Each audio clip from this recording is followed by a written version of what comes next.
Welcome back to Fire to Fork and welcome to my 300 series. This episode I'm going to go through everything quite quickly. I'll be able to give you a rundown on obviously everything that's on the car, as well as the performance of a lot of these things, because a lot of them I've had on there for 9-10 months now. So I can actually tell you, for example, that this bull bar is very good and it can take a hit from a roo. It will bend the mesh here, it will bend your number plate, but it will not break. So I hit 2 roos at once with that. Off-road Animal Toro bar. I'm just going to get straight into it. Let's just do it. Laser lamp Sentinel Elites, unbelievably good lights. I have the Elite 18 inside the bar, and then I have the 46-inch light bar on the roof. Then I have these 25-watt lights, laser lamps in here. So all up, I have 12 forward-facing lights. So 1, 2, 3, 4, 5, 6, 7, 8. 9, 10, 11, 12. It's a lot. Puts out a hell of a lot of light. It's very impressive. I really can't say that I've struggled once for light. Also, the fact that a lot of them can go to amber is really useful, being able to change that on the fly in different conditions, particularly when it's raining.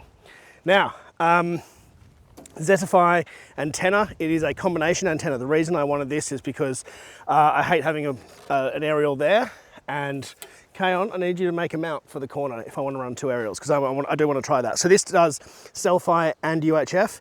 The reason I actually use Selfie, a lot of people would just say, well, what's the point? Because I don't turn my Starlink on all that often. And in WA, Selfie works surprisingly well. On the East Coast, I found Selfie not that useful, but definitely in WA. Now these guys are Australian-made aerial. So far, it's performed very well. Winch, it's a Runva 13,000 pound. It works like a winch. I have powder coated the recovery points under there to kind of match the rest of it. But other than that, that is a stock off-road Animal bash plate, and it has worked very well. In fact, I gave it a fairly good knock today and it is fine. Same one as got on the Prado. Further under that is all Kaon bash plates. Those Kaon bash plates have been through hell on both cars, and literally 0 issues with any of them. No rust.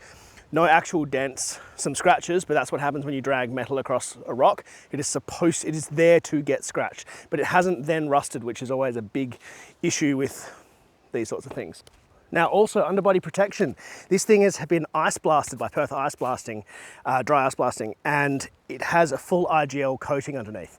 Now, there are actually some bits in the engine bay which haven't had the coating because the coating doesn't do the engine bay. They are red. I cannot get the red off them from the Kimberley trips and stuff like that. They will be red until they're replaced. They're rubber hoses and stuff. The entire underbody is perfect. The IGL coating makes it so easy to wash all that pin down off. It protects it really well. I mean, every time I've sort of hit you know, a bit of salt, get a bit of salt and stuff on it at the beach and all that sort of stuff, never worry about it. Give it a hose off. It just comes up unbelievably well. It looks a lot better than new after 30,000 Ks. It's really impressive. If you've got a new car, get the IGL coating. If you've got an old car, an ice blast and then the coating is really good. But if you've got a new car, I would not bother with the ice blast. You don't need it because it's new. Just go and get the coating. It'll cost you half as much and that car will stay new for so long. It's no different to doing a bush wraps or something on the outside, or in this case, a full custom wrap. But I'll go into that wrap stuff later. Okay, in the engine bay, Just Auto's airbox.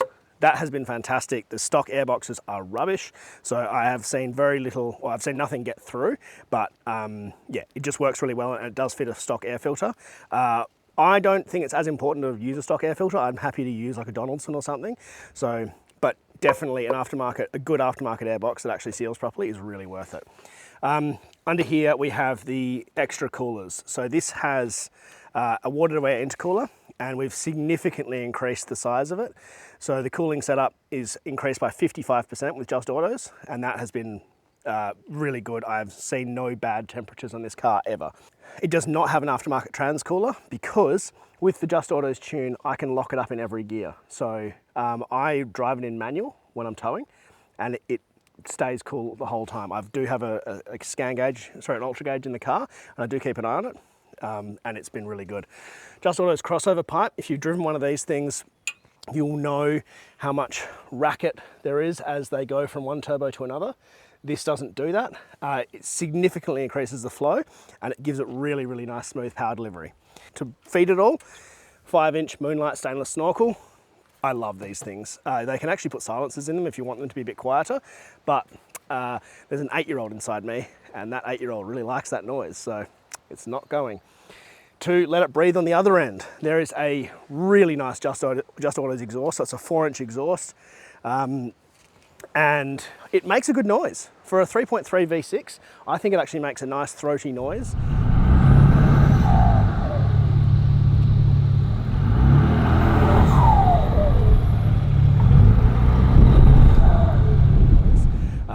It flows really well and it's just beautifully built. I've showed it to a few people who know a thing or two about fabrication and they said it's just beautiful. It's made by Fats, but it's supplied by Just Autos. Other than that, underneath the bonnet, diff breathers, and that's it. There's no secondary fuel filter or anything because this thing requires full, nice fuel flow. And I just am careful of where I fill up. So, what does it do? What does it make? So at the flywheel, 450 horsepower and 1,330 Newton meters of torque. Now the reason I'm saying flywheel is because every dyno in Australia is different. You can put your car on 10 different dynos and get 10 different dyno results. So what I've done is I've taken the stock power and then the power increase, which is about 50% in kilowatts in power, and then about 90% in torque. Well, it is 90% in torque, and that gives us two figures, 450 horsepower up from 300, and 1,330 Newton meters of torque up from 700 Newton meters of torque. So it is a weapon. It has 5 different modes. So you go all the way down to an immobilizer mode, to a low power mode, single turbo mode, power mode, and then there's a power plus, which has lumpy idle and all the fun stuff, has launch control. I have done launch control a whole bunch of times in this, and every single time I do it with someone in the car, the reaction is just like, it's insane. I did it with the kids in the car the other day and they were just obsessed. They love launch control. It is incredibly fun. It does about 13 litres per 100 driving it around normally, so it's 3-inch lift 35s. It weighs about 3.5 tonne. That's me driving it, so I'm not driving it gently, that's just city driving. And then when I get out to the freeway, towing my caravan, which weighs about 3.4 tonne loaded, it is about 20, 21. Worst I've ever seen is like nearly 30, but that was with insane headwinds. And then the best I've ever seen is 16.8, doing the Nullarbor. Speaking of fuel, I have upgraded the fuel tank. It's under there somewhere. I've got the Brown Davis sub-tank replacement, and it brings my fuel capacity from 110 to 167. Very bloody useful, because I tell you what, the fuel range on a stock 300 is not enough. But more importantly, I didn't need to replace the rear tank, or put a rear tank in, which would mean I couldn't have my spare underneath. If I can't have my spare underneath, where does the spare need to go? It needs to go in the back, which means I need a wheel carriage, which means I need a swingway. All that kind of stuff. It just adds weight, expense, and complication. I hate getting into my car with all this stuff in the way. At the moment, I press a button, the magic happens, the door opens, and I'm in. That tank was pretty much the reason I decided that the 300 was a good platform. I saw it on Cam Wild's car, and I went, nah, it makes sense. Now I like the 300, because the 200 never had that option. The 200 never had a good size extended fuel tank that could fit without a rear bar going on. I sit on 100, 105, 110 on the East Coast, so I'm not driving it slowly, I'm not driving it for fuel economy, I'm driving it to get somewhere. Wheels and tyres. I'm running a Toyo Open Country 35 12.5 R17. That is a mud terrain.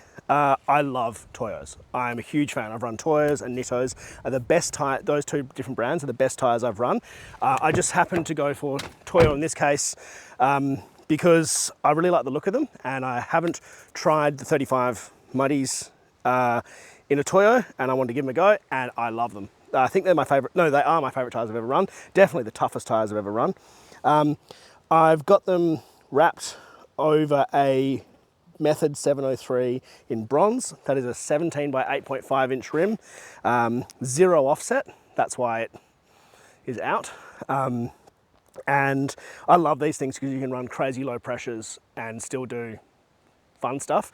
They don't come off the bead. They've got this thing called bead grip technology. It's incredibly effective. Usually a tyre will get on the rim at about 30, 35 PSI. These require about 110.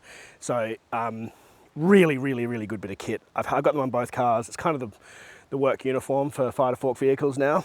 And I wouldn't go back. I wouldn't go for anything other than a method with bead grip. This is all street legal on 35s. And that is because it has a J-Max 4200 kilo GVM upgrade. That gives me 3.5 ton towing. There will be an option very shortly to go up to 4 ton towing with like some brackets and stuff. And that will give us a huge GCM.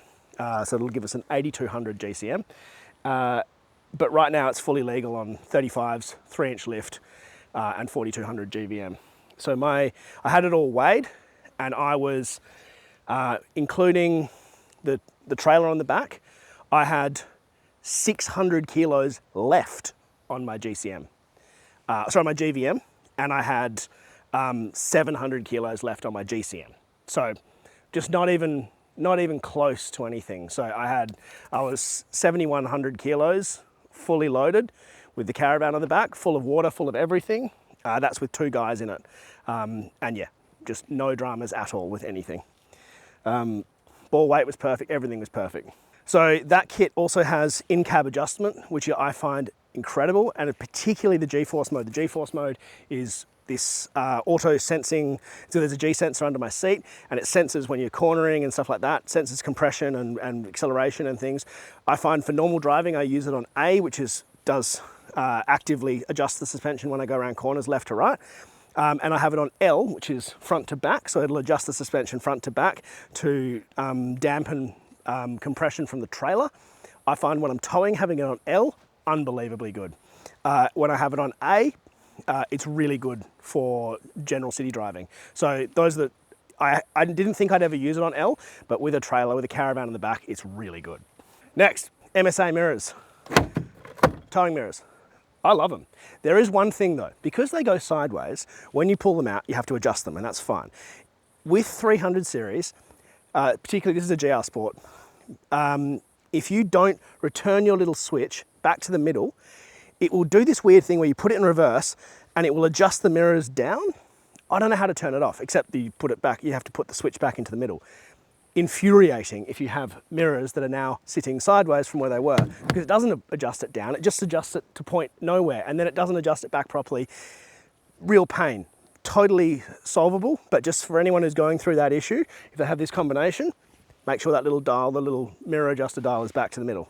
Also, I just have my presets on the seats. Number 3 is towing mode. So I hit towing mode, it adjusts my seats, but more importantly, it adjusts these mirrors to be sideways.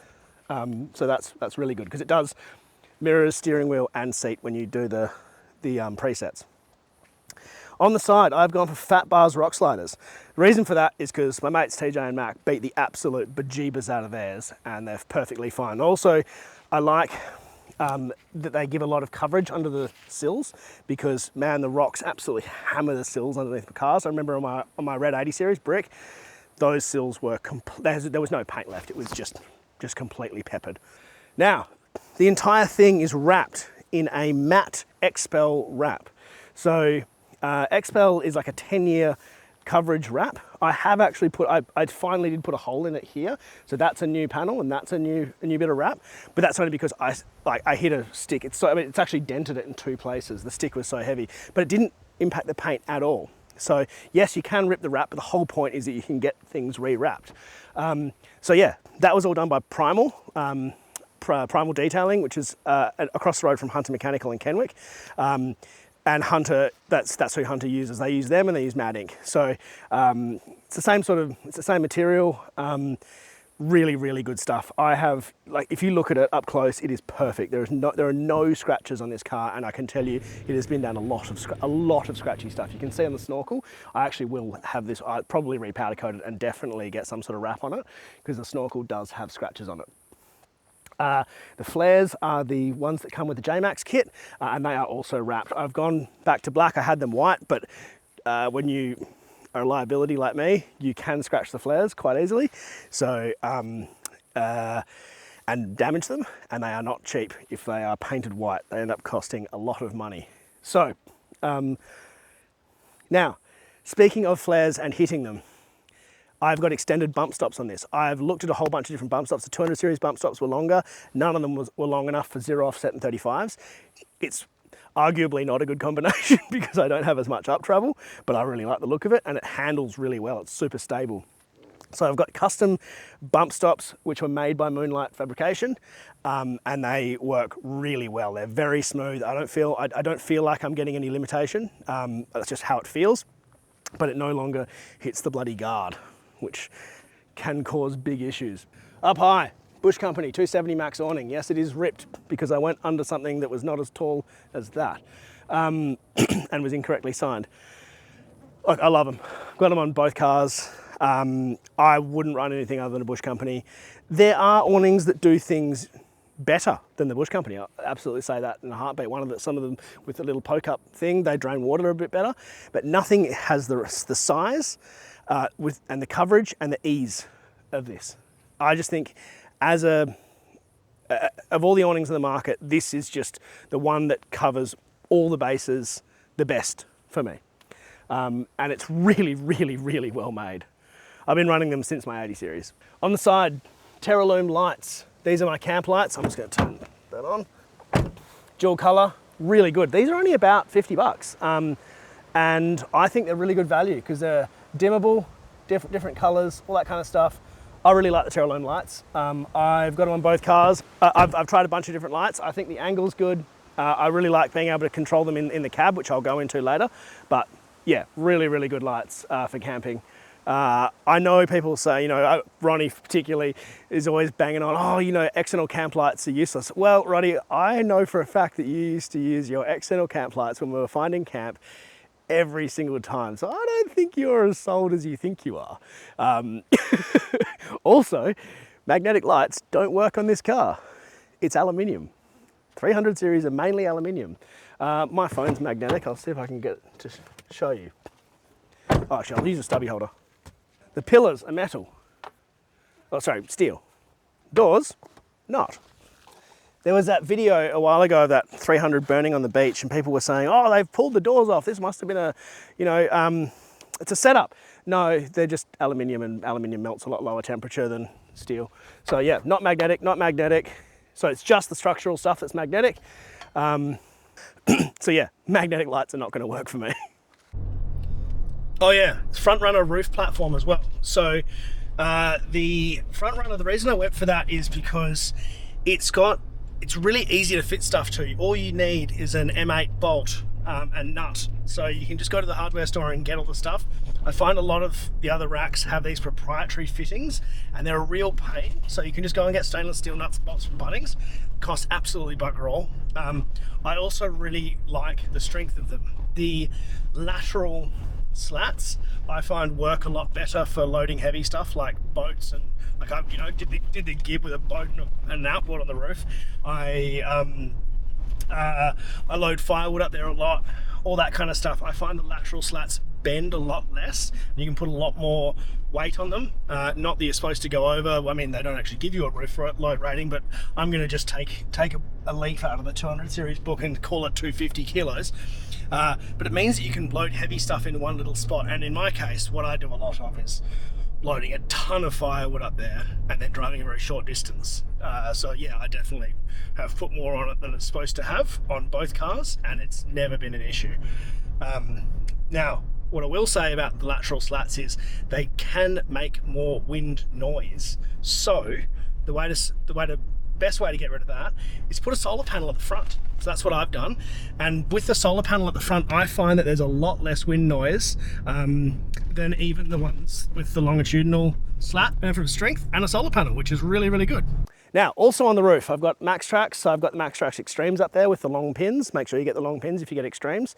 I really like the Extremes because they don't peel off and they're replaceable and stuff. What I will say with the Extremes is if you have a cheaper set of tires, like not really, really hard tires, do not get the Extremes. You want to cook the Max Track, not your tires. And those aluminium studs on those Max Tracks, if you spin your wheels on them, they will chew your tires out if they're not really good tires. Like my Maxus, they just went straight through them like butter. Same with my Yokohamas.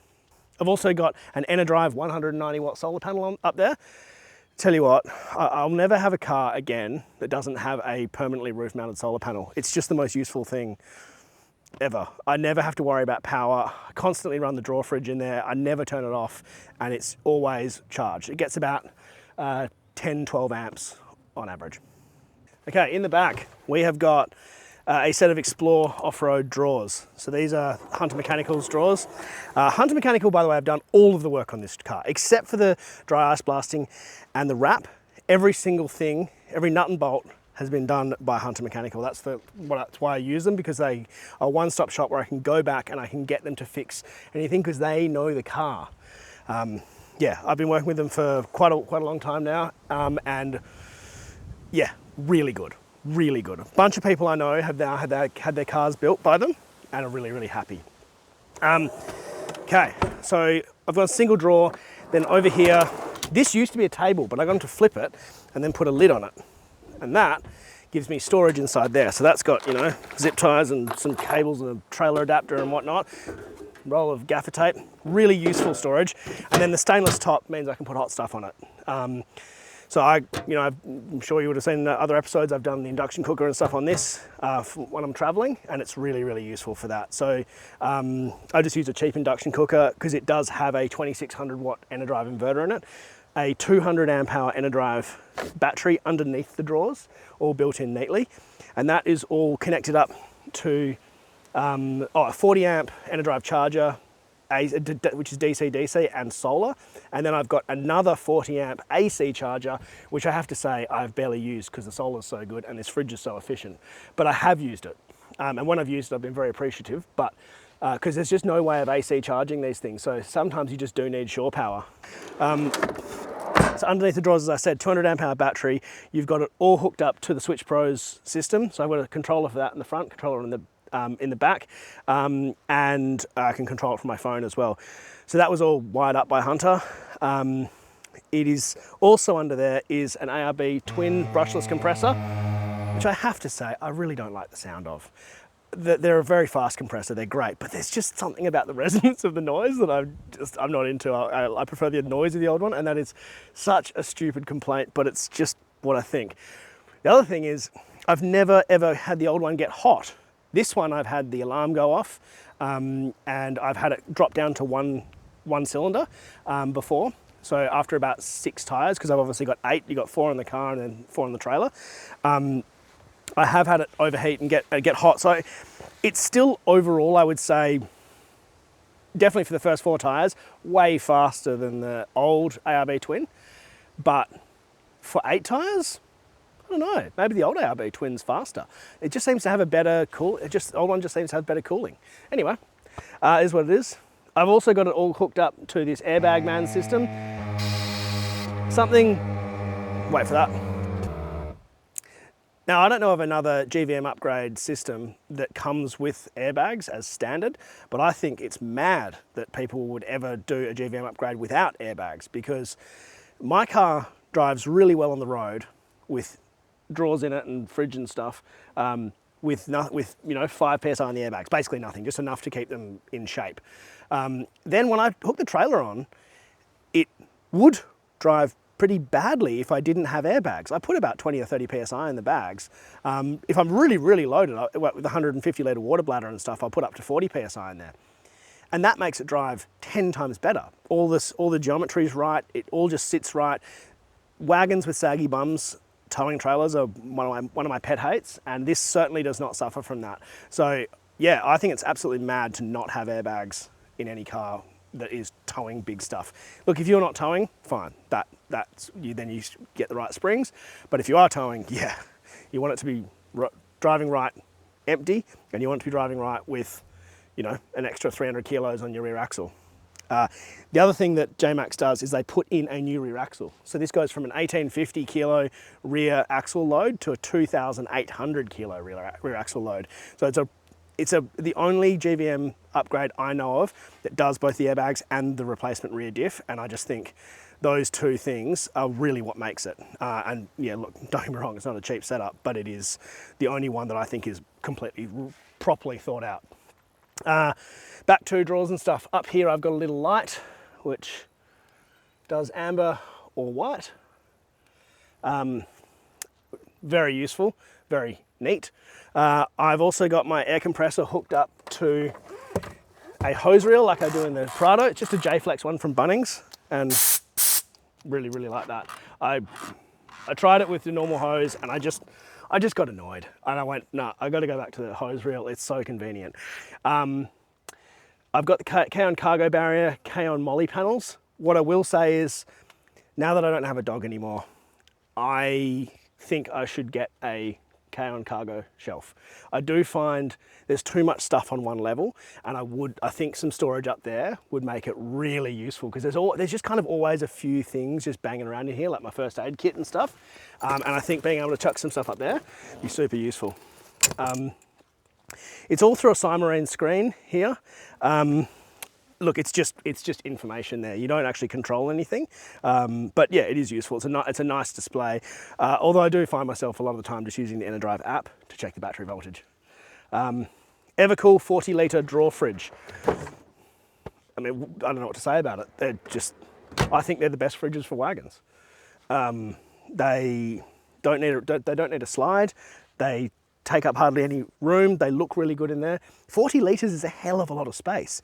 The only kind of disadvantage of it is that it doesn't have a separate freezer section, but if you're towing, you've got fridges and stuff in the van. This you can just use as one compartment. And so for me, towing mainly, this is just so perfect. And if I was gonna go and do, the canning stock route or something and not tow, simple. I'll just chuck like a 20 litre fridge in there and use that as a freezer.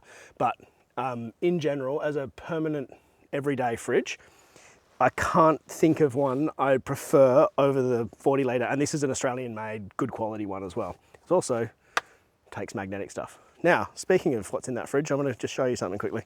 Oh, and yes, when you're watching this, I will be living in Canada. The Ronda is here. So I've made my own spirit in conjunction with Bunsters. It's in a cool flask, and underneath here, it's actually an engraved fire to fork flask. So you can peel that label off when you're done and use it.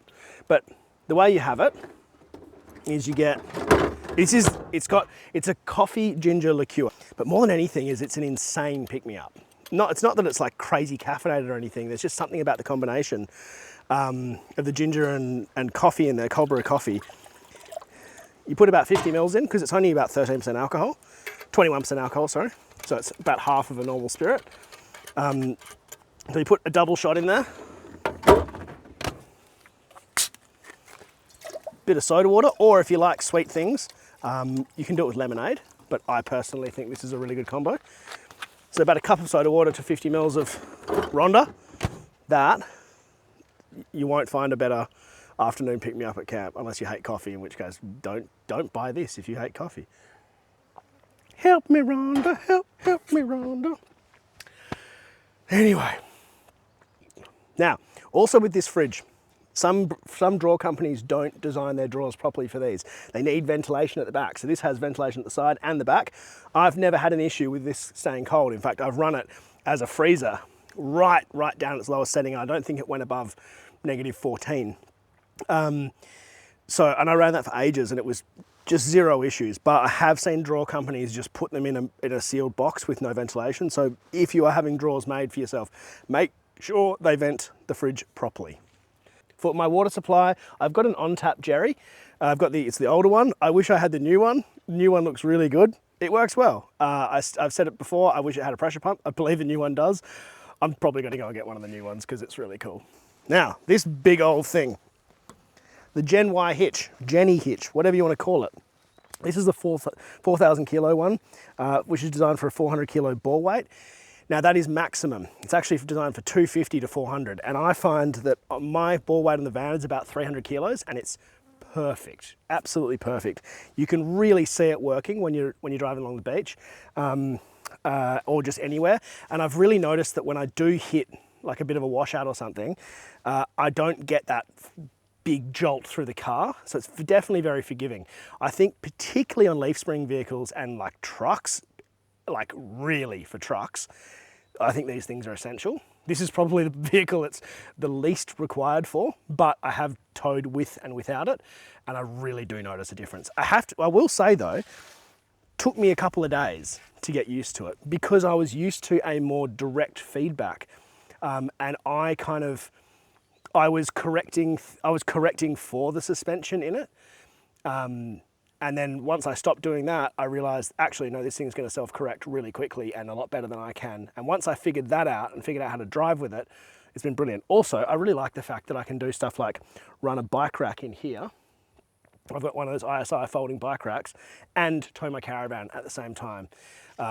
So, you know, if we do, as the kids get older and as we want to take our bikes away more, all of us love riding bikes. That's definitely going to be very useful. All right, I'll take you into my office. Brown Davis molded floor mats because they were the ones that were there, and they've been good. We've got no qualms with them. I've got another Switch Pros in the front, which is really good. It's very sophisticated mounting. It is lodged in the CD player. I've also got a GME XRS 370, which is not on here because the adhesive is kind of buggered on that. I think it's just a lot of heat and a lot of time, and that has kind of cooked the adhesive. Oh God.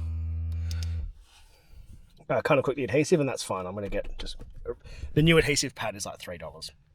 I've also got an ultra gauge here. You notice that's just hanging.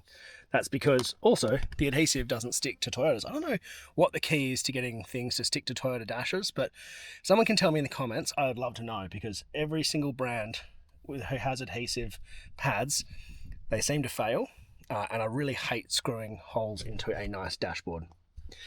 Yeah, XRS 370 is... I mean, I wouldn't go for anything that wasn't XRS these days. I love the replay function. I love the tracking ability. I just think they're just bloody reliable, clear radios. I can tell, you might not believe me, I can tell what brand your radio is by your transmission. So I know if it's an Oricom, I know if it's a Uniden, and I know if it's a GME, and I can tell you which one is the clearest. It's the last one. I can tell if it's an ICOM too, and they are excellent as well. That is a caravan screen, so don't worry about that. That is a Uniden dash cam. You notice it's unplugged. That's because, I have to be honest, it talks to me too much, and when I'm off-road and it's bumpy, it just says emergency video, emergency video, emergency video, and I just crack it and turn it off. Car link it. This is my wireless CarPlay because for some reason in 2023, Toyota didn't have wireless CarPlay. Alibaba, I think it was $16 or $18, under 20 bucks. Car link it. Get one, plug it into the USB. If you've got USB-C, you can plug it in with the other side. Been really reliable, and I've got wireless CarPlay works a treat. It has a center console fridge because it's a GR, and I've gone for super fit seat covers with the nice embroidering. It's only like 25 bucks to get your custom embroidering on them. I've got 2 kids, I had a dog, and I beat the crap out of my seats, and I have never had an issue with the super fits. I will say it was quite a challenge to get them onto a GR, but I went into the shop and they did it for me, and they are so nicely fitted. Back seats as well, just to kind of protect everything under the car seats, because the car seats do hammer leather seats. So yeah, really, they're a Perth company. I've had neoprenes and stuff. I will never go back. The denim is more comfortable if you're getting the super fits, but I find the canvas is the best because you can wipe it down, it's waterproof, and I tend to hammer my stuff like launching boats and things where I'm covered in seawater. Getting back in, it doesn't impact them, whereas I find that the neoprenes and stuff, they get that salt build up and crap everywhere. Anyway, they're great, and yes, the air conditioned seats do still work through it. Anyway, that is my Land Cruiser 300 series. I love it. Performance is insanely good. Everyone who comes in it or drives it just goes, like, what the hell, this is a race car for the road. I'm going to miss it dearly. So if you would like to see this car, it's going to be at Hunter Mechanical in Kenwick the whole time I'm away in Canada. So we are now going away for 7 months, not a year. So it will be there from February till September 2026. Go and have a look at it at Kenwick. You might even be able to convince them to take you for a drive if you're interested in doing a build similar. Really fun car. really, really good car, and whatever Canadian thing I get is not going to be anywhere near it. I'm going to miss it. So, I'll see you in the next one. Thank you so much for watching. Hope you enjoyed it.